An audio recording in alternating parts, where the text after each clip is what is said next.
And so while we continue with kind of the more traditional economic activities, such as attracting businesses, retaining businesses, we're doing more of the getting into the mix and trying to figure out what the problems are and then trying to solve those problems. Welcome to the DuPage Business Beat, a podcast about today's biggest business issues told from a Chicagoland perspective. Hey, Chicagoland. Welcome to the DuPage Business Beat. I'm Greg Bedalov, President and CEO of Choose DuPage, and your host for today's podcast. Today, we're talking about adaptation. Specifically, we're looking at how communities right here in DuPage are adapting to new trends by rethinking, reusing, and repurposing properties and buildings. To help me unpack this, I've invited a pair of guests who work on the front lines of the community development world. I'm joined here in the studio today by Sean Gascoigne, Director of Community and Economic Development at the Village of Bloomingdale, and Staci Springer, Community Development Director from the City of Wooddale. Staci, Sean, welcome to the podcast. Thank you for having me. Thank you. I'm happy to be here. And we're tickled to death to have you. And as we discussed, we want to have a conversation about economic development and community development and dig into what's happening in Bloomingdale and Wooddale, how you both are adapting to the changing economic environment with a focus on real estate trends.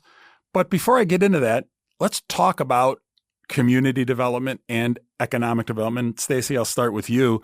For folks who don't work in community development, what's a community development director do for a local municipality? What's your day-to-day operations look like?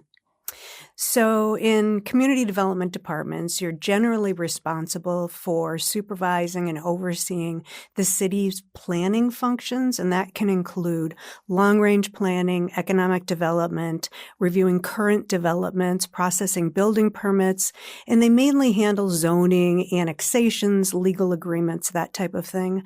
The other part of our main part of what we do is processing of building permits and building permit applications, making sure that anything that's built in the community will comply with the local safety codes and building codes and zoning codes, and then obviously issuing those permits and also following up with inspections to make sure everything is built according to plan. And even though your title is Community Development Director, you have economic development responsibilities as well.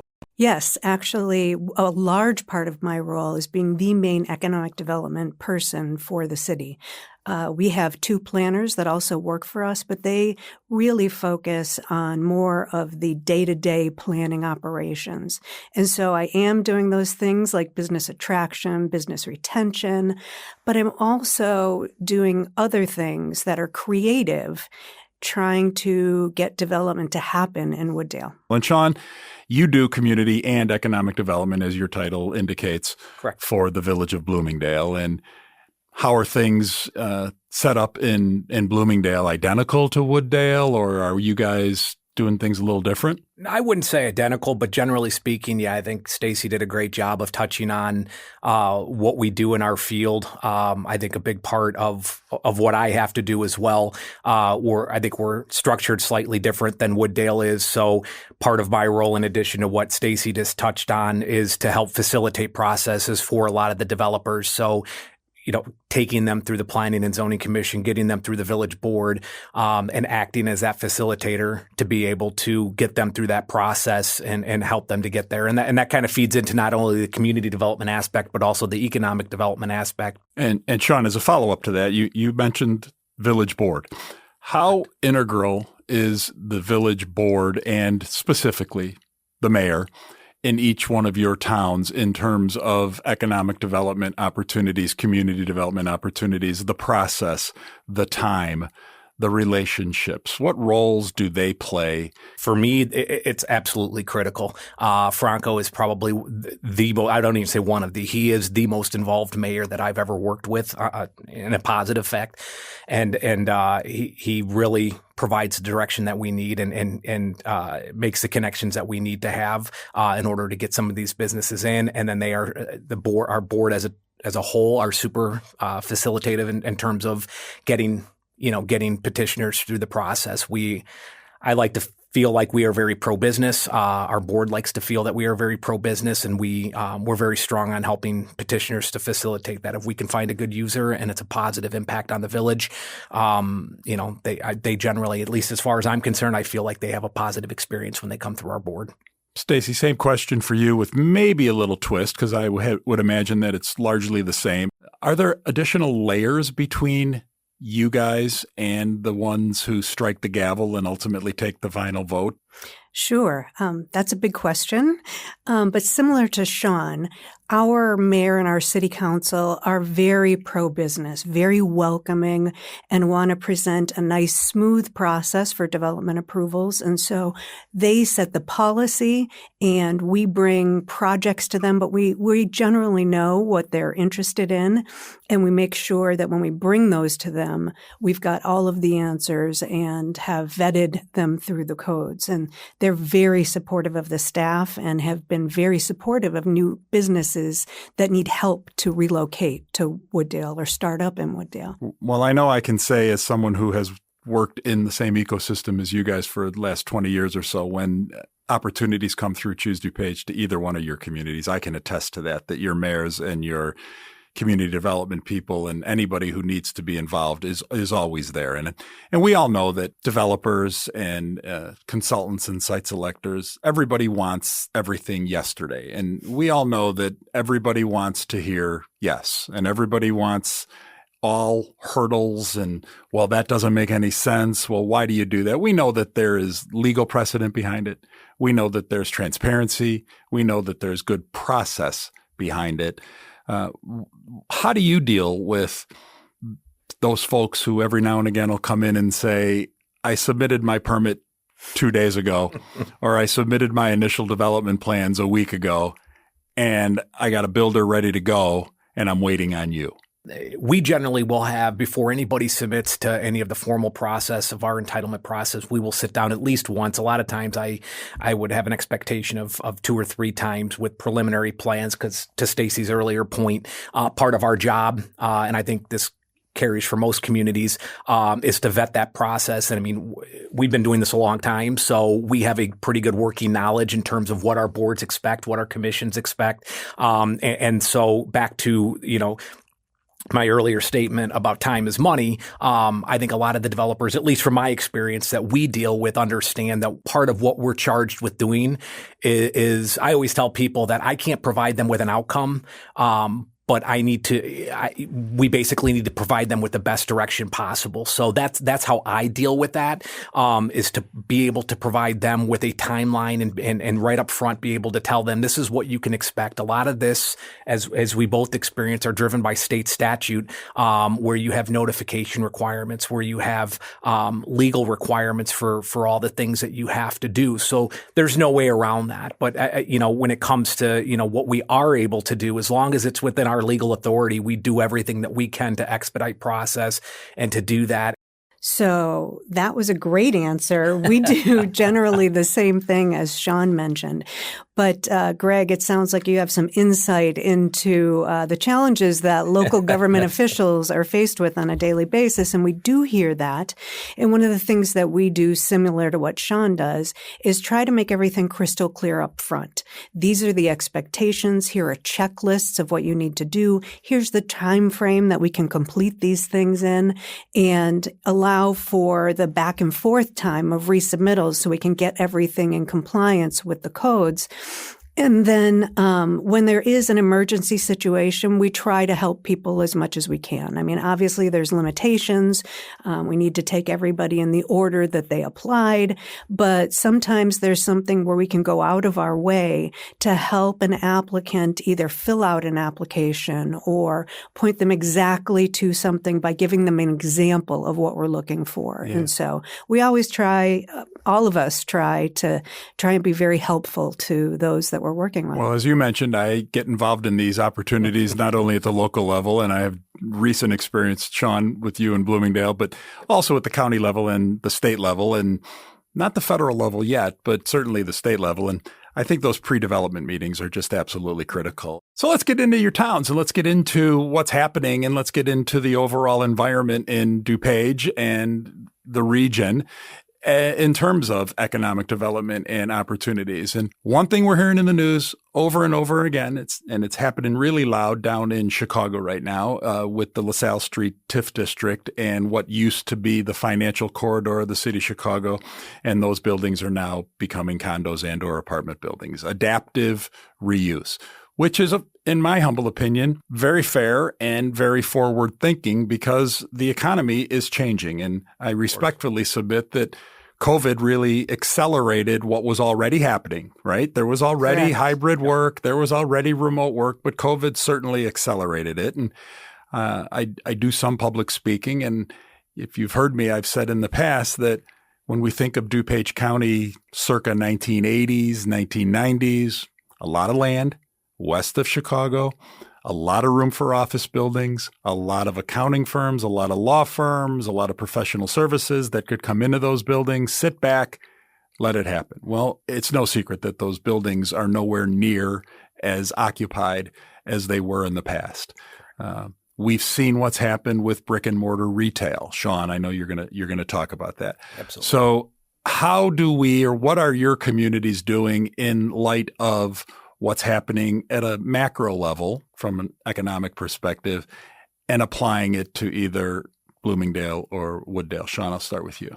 Yeah, I mean, obviously, most people are aware of what's happening over at Stratford Square Mall. That's the low-hanging fruit, I guess, for us in terms of the conversation. Most people will look at adaptive reuse as reuse of existing buildings. We're blessed in Bloomingdale to have the opportunity for not only adaptive reuse of buildings, but also of property as well, with everything that we're doing over at Stratford. So in total, the mall area, 225 acres. We've got, I don't want to minimize the other things going on in town, but our main focus, my main focus at least, for the last year or so has obviously been Stratford Square. So, and a lot of that credit, and I'm not just saying this because I work for him, but a lot of that credit is the mayor and Sean, our village board. When I followed the happenings from when it started to where it's at now, I mean, what a tip of the hat to your mayor, your village 100%. council, and yourself Yes. to get the support of the community to acquire a mall for reuse for hopefully, and I'm certain it will be, the benefit of Bloomingdale as a whole. Did you guys run into, what are you doing? You don't belong in this business. Why are you acquiring dirt? What are you going to do with it? Initially, there was a little bit of that, and I think there's still some residual, feelings, in the community of that. But I think by and large, the mayor and the board have done a fantastic job of being very transparent and being, Mayor Franco has been nothing but transparent with our community. He's very very strong into the social media things, gets the word out on Facebook and everything else to his credit, and a lot of our residents are appreciative of that. And he makes sure that if anything is happening from anywhere from the demolition to, we try to get things out about, dust control and things of that sort, all the way down to the micro level, all the way up to what the plan is. So what is the plan? What are we looking at? What's coming? So the mayor. What's contemplated? I won't back you into that big of a corner, but what are some of the options? I think he unleashed a plan about, I'm trying to remember how long ago that was, probably about 4 or 5 months ago now. We had standing room only over at our golf course for the unveiling of the plan for that, which of course, as anybody in our field knows, can change a dozen times before anything actually comes to fruition. But the general concept of what's going on over there really hasn't changed. I think, everybody in the mayor, again, being fully transparent, has acknowledged to everybody that, the expectation is that area is going to be heavy in entertainment, commercial, restaurant, things of that sort, that the items that are going to generate revenue and sales tax for the village. And where the economy's going, right? That's exactly right. Where we're seeing things kind of move to. I think that everybody's willing to acknowledge that there will obviously be, and we've had conversations with, some multifamily residential development that's over there to feed into, some of the businesses and the things that we're doing there. Once it goes back to, you can't put 225 acres of retail and expect that to survive on its own, because you're just not going to attract. You need daytime, same way you need commercial, you need restaurants, you need, those types of uses that generate retail. You need those service related uses that are going to be your Monday through Friday, users of those places. You can't rely on the weekend to do that. And most of us, understand that. And Staci, and no big mall in Wooddale. No, but that sounds like a really exciting project. Yeah. I'd love to work on that. Sean's knee deep in that. I can assure you of that. But a lot of things changing in Wooddale, and sure, and a lot of different economic tailwinds and headwinds. We'll touch a little bit, I hope, on some of the transportation infrastructure, i.e. Western Access, that is going to have a large say, not only in Bloomingdale, but I think it's safe to say probably more in Wooddale because it's right in that corridor. And I know you had some professional experience in that. So enlighten me a little bit about adaptive reuse and changing markets and where you're seeing growth and where you're seeing contraction in the Wooddale world. Sure. I think Sean knows this as well. It's been challenging to get redevelopment over the last several years. You mentioned kind of the shift from brick and mortar stores to everybody's buying things online. So that whole environment is changing. COVID obviously changed everything. And then increase in interest rates, increase in material costs. It's been really challenging to get development to happen.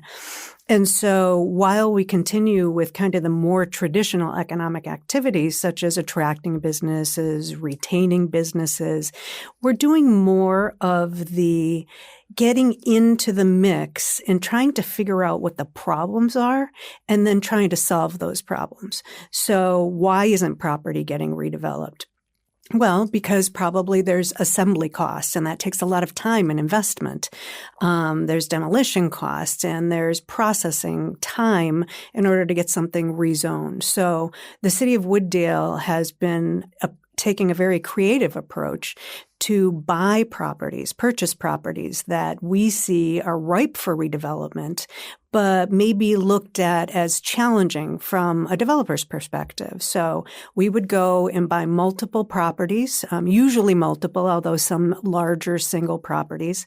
We would have the property rezoned if necessary. We would demolish the structures on that property and also then maybe list it for sale or make it very well aware that to the business community that those properties are available for redevelopment. And we've had a lot of success with that approach.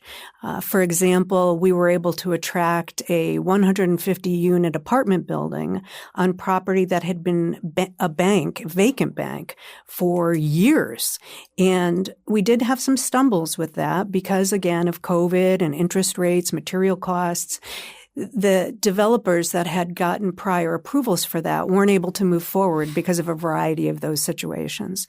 And so, in problem solving for that, I reached out to a lot of apartment developers that had done projects in other suburban communities in Chicagoland and said, hey, we have these approved plans.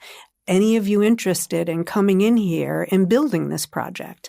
And I got 7 builders interested, and we ultimately did move forward with one of those. And they did remodel the building more to suit their needs and kind of the project that they would normally build, their model.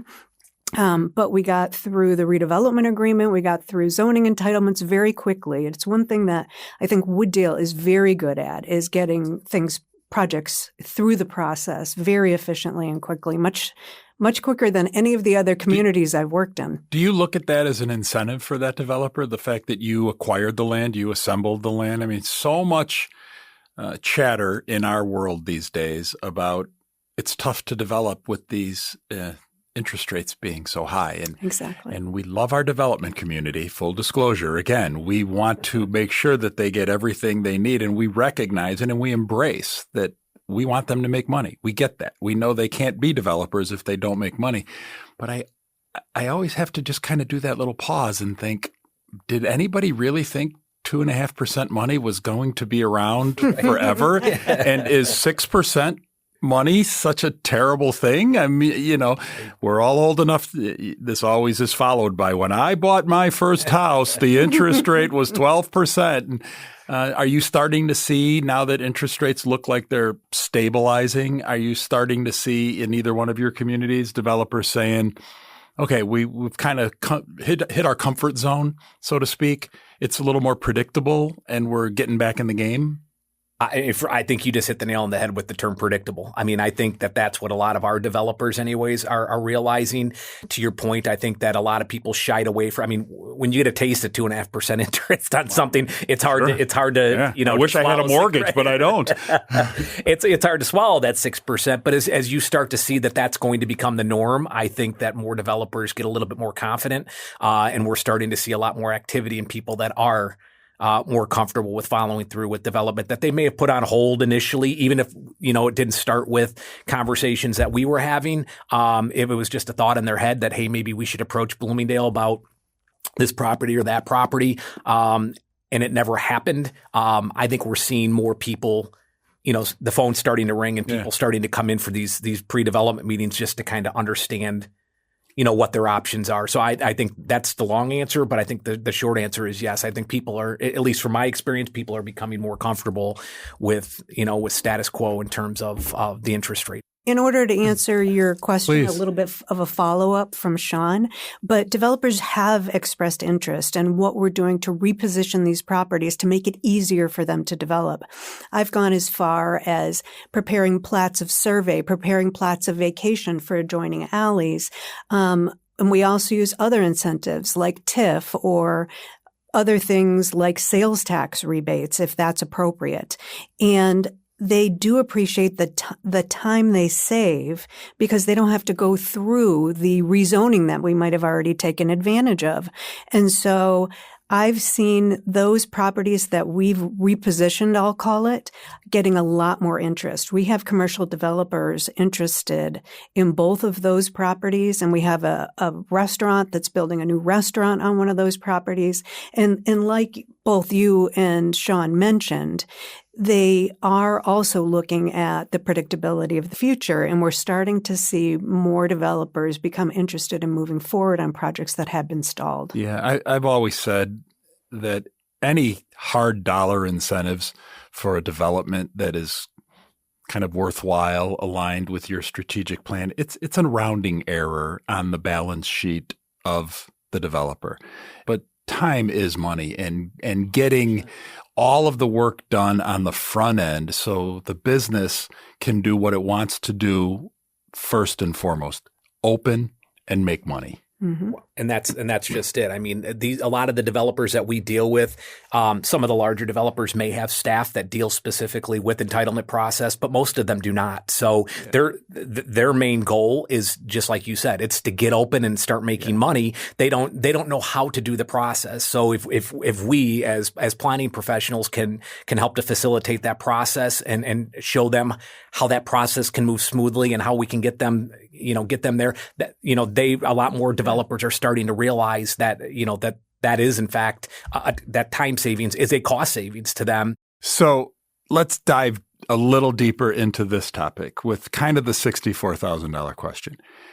I get phone calls on a weekly basis from building owners, developers, equity partners. They want to tear down office buildings to build distribution, warehouse, logistics, data centers, multifamily, quite frankly, anything but office where the office currently sits. And how do you handle those calls when, okay, you've assembled something, or okay, you've done a little of the legwork on the front end, but what if I want to tear this building down and I want to put in something that is not currently entitled from a zoning perspective? Yeah, I mean, I think I think you're going to probably get two very different answers out of Staci and I, because that's okay. We are very much a retail oriented community. So, Bloomingdale doesn't have a tremendous amount of acreage or a tremendous amount of square foot available for a lot of those uses. Of course, we've had interest from parties that have come forward for the mall property. And clearly that's a little bit easier for us to take on that, given the location of the mall and where it sits and everything else that, unfortunately for us in our situation, warehousing and Amazon fulfillment centers and things of that sort just aren't, quite frankly, the highest and best use for, where this mall is located. You guys are potentially prepared to pull off something really cool because you have kind of already a downtown Bloomingdale, right? You have that old section. I think what do you call it? Old Town? Old Town, yes. You have Old Town. Yes. Where you have a little city center and you have your version of Main Street. Yes. And now you're potentially creating another city center and another urban center for your residents. And as I was preparing for today's podcast, I was going through my head of the towns in the area who could say, yeah, we have our old organic downtown that kind of grew up on Main Street, Bloomingdale.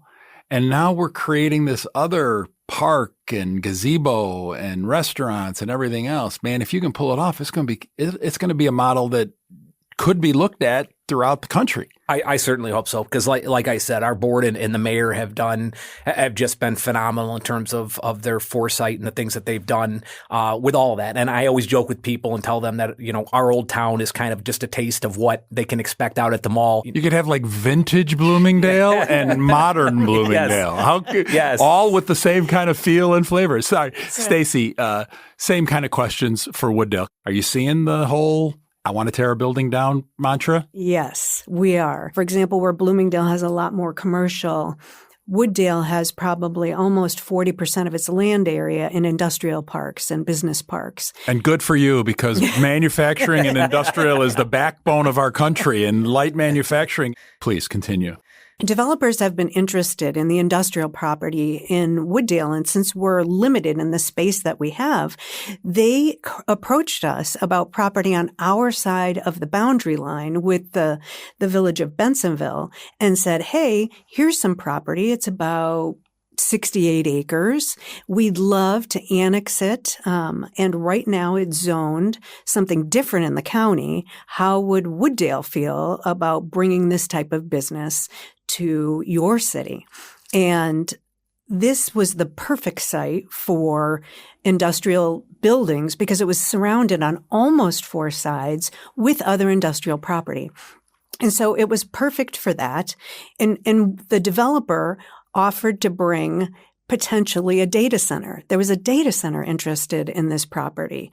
And from our perspective, that's industrial. It's the perfect industrial use because they have low employees. So in a building that's about 280,000 square feet of data centers, they may have 25 to the max of 50 people that come to the building daily. Also, once they're constructed, they have very little truck traffic. So not like manufacturing or logistics where there's a lot of truck traffic being brought to the area. So they're very low impact, but they're high value, obviously, for communities because utility taxes, all the electricity that they use, and also sometimes water for cooling and property taxes. And so they're very beneficial from a community standpoint. And I know lots of communities in Chicagoland area are looking to attract to these types of uses for those reasons. And we all know that the challenges associated with data centers is electrical capacity nearby and running the conduit and everything else. And has the old Elgin O'Hare Expressway, which went to neither Elgin nor O'Hare, has the completion of Elgin O'Hare through that corridor impacted this flight to industrial and distribution? So 390 has really opened up the city for additional interest in industrial because we are, as the crow flies, less than a mile from O'Hare. But once this last section is built, the west entrance into O'Hare, we think we're going to get even a lot more interest. And the electrical grid, as you mentioned, ComEd, in this area has been attractive for data centers, but you've got to locate them in just the right area. Yeah. And so for our project, ComEd is actually building a substation, and that will serve the ultimate 1.5 million square feet of data centers that we expect to have in the community in 6 different buildings. But communities around us are also kind of excited about the substation being built because this gives them the opportunity to further east attract data centers to their community. Yeah, no question. It's going to be catalytic, and one is going to feed another. But now back to Wooddale to follow up on that question, Staci. Where does multifamily and or kind of attainable housing, workforce housing, affordable housing, whatever moniker you want to give it, where does that fit into the mix of redevelopment and adaptive reuse? Oh, sure. So Wooddale is fortunate, actually, to have that type of workforce in our community. We have some multifamily that's been around for quite some time. It is more affordable. And one of the things that we were missing were more of the higher end apartments, the luxury apartments. And so that was another project where I mentioned the city was able to purchase some property, reposition it for development. And we have a successful project that is going to break ground in September for 150 luxury apartments. But housing is a consideration because they need the labor force. And I have talked to some of our new businesses that have come into our business parks, and they are doing fairly well in finding those employees that they need in the local area. Good. What about housing issues in Bloomingdale, Sean? I think we're pretty fortunate to the extent that we've got a good mix of the different varieties of housing, everything from affordable housing with some of the apartments in our town. We do have a considerable stock of townhomes as well. So, and then we obviously move up into single family and we too are looking at a lot of the luxury apartment components and everything else. So, Sean, you told us what occupies the majority of your day. Yes. And the hours in your day of them all. And Staci, we know that your world is a little more diverse right now, but what is kind of Wooddale's focus? What are you really kind of got the laser on these days in terms of the village of Wooddale? Well, this is the fun part of my job, the economic development part. We, of course, are doing a master plan for a community park that will be in our civic area downtown. That's a fun project. We're updating building codes. We're processing long-range visions and strategic plans. But the fun part of my job is working on economic development. And so a lot of these properties that I've mentioned that we have picked up, it's getting them to the point where they're more attractive to developers and then getting the word out and working with developers to submit proposals. It's fun because I just got a proposal for one of the pieces of land that we purchased. I just finished for the city buying another piece of land and assembling the two together. And now all of a sudden we have a proposal for a great project. Wooddale is unique because we have really the industrial business parks on the north side of the community. And then we have 2 main arterial roads that go through the community that really are where our retail and our business is concentrated, and the neighborhoods are outside of that. So the properties that we're focusing on are on that main arterial corridor, and our community, our residents love to see things happen on those commercial corridors because it brings them new opportunities of stores to visit, services that they can handle in town rather than going to adjoining communities. All right. So speed round / lightning round / wrap up. Give me a real challenge that you're concerned about as we move forward in this current environment that, doesn't keep you awake at night, but maybe is something that you're keeping your eyes on because it could undo all the good work that we're all trying to do without being super political. Well, I would have to go back to the change in the retail environment. We're losing brick and mortar retail left and right. I'm seeing businesses leave shopping centers and vacancies are increasing. So obviously we need to be creative in our roles and trying to fill that space or repurpose that space. But the other thing that we all, I think, face some challenge with is reinvesting in the existing properties that are already in the community, encouraging property owners to make improvements and maintain their properties so they're attractive for future tenants. And so the municipalities generally have some sort of incentive programs to assist with that. Wooddale, we just updated our facade improvement program to be very attractive to businesses. We lowered the minimum cost that it is to even participate in the program. We've also allowed people to get reimbursement for up to 50% of their project, up to $200,000. Wow. And so we are trying to entice owners to make those improvements to their property and maintain them so that we can continue to attract new businesses to our community. John, same question.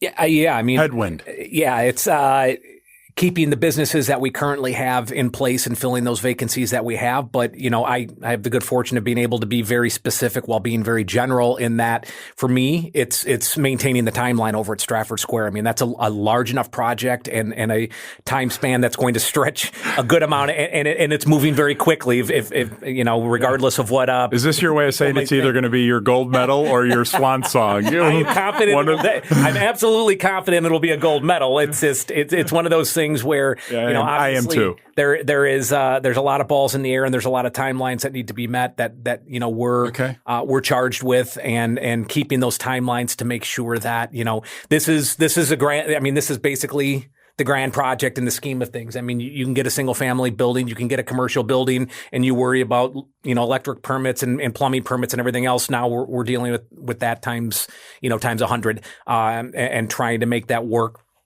Trying to get those businesses in there and then trying to coordinate all of those items, as each independent user comes in and none of that can happen. And we can't have that conversation with those businesses, with those tenants until we get in our infrastructure, until we get everything else done and we work with the utilities and get what we need out from the existing mall and get in what we need for our future uses. So that's going to be a constant challenge and a constant battle for us moving forward. I think it'll go, with the support of our board and the support of the mayor. I think we've got a very good chapter ahead of us, but it has its day-to-day challenges. What are we looking at and are super excited to kind of see coming down the pike? I'll start at the county level. I'll start at the kind of the regional level. I've never seen the level of coordination in the ecosystem from the local economic development folks to the county to the state. So for us, in our proximity to 390 and that western access to O'Hare, that's going to be a game changer for us. I think that is going to open up our community to more investment and interest from a variety of different users that we may not have had if that didn't happen. Sean? I got a feeling your tailwind's going to be the same as your headwind. Yeah, it absolutely is. And I said, I hate to sound like a broken record, but it's Stratford. I mean, if this was just any, your everyday typical development, my answer would probably be different. But this, the vision that we have and the vision that the board and the mayor have for this project is such to where this is going to be a regional attraction. And it's going to draw from much further than, anything that we currently have in the village, or at least that's the hope. And, once that happens, not only will we see a huge interest and a huge influx, hopefully from a lot of our surrounding communities and the residents of those communities, but interest from businesses as well. As we talked about before we went live on our podcast here, we're doing this. We're going to start doing this for every municipality in DuPage County. Excellent. You two were the first ones, and you have set a very high bar for everybody else to try to reach. I really, truly enjoyed the conversation. And last but not least, thank you. Well, thank you for having us. This was a very great opportunity to chat with you. I really enjoyed the back and forth and the banter, and I learned a lot from Sean. I agree. I share her sentiments. I mean, and thank you to Choose DuPage because as Greg, as you know, we've had a very long-standing relationship with you guys. Yeah, it's. I wish everybody that comes after us the best of luck with everything that they do. Yeah, this is very fun. Yes, good. Agreed. So last question, Staci and Sean, how does somebody get in touch with you if they want to learn more about the opportunities and the economic development landscape, either in the city of Wooddale or the village of Bloomingdale? So I think Sean and I will both say the best way to get a hold of us or find out more information about our communities is our community website. Ours is www.wooddale.com, and you can go to the community development page, and my phone number and email address is right there. But if you have a pen and paper, you can write it down. My direct line is 630-787-3737, and my email address is sspringer@wooddale.com. And for the village of Bloomingdale, you can, like Staci indicated, you can reach out on our website. All of my contact information is available. Phone number 630-671-5694 in order to get a hold of me specifically. Otherwise, if there's anybody out there that's just interested in following what's happening either at Stratford Square or anywhere else in the village, we are very strong into the social medias. So that's it for today's show. Again, Sean and Staci, thank you again so much for joining me. And as always, thank you to the College of DuPage for supporting today's episode.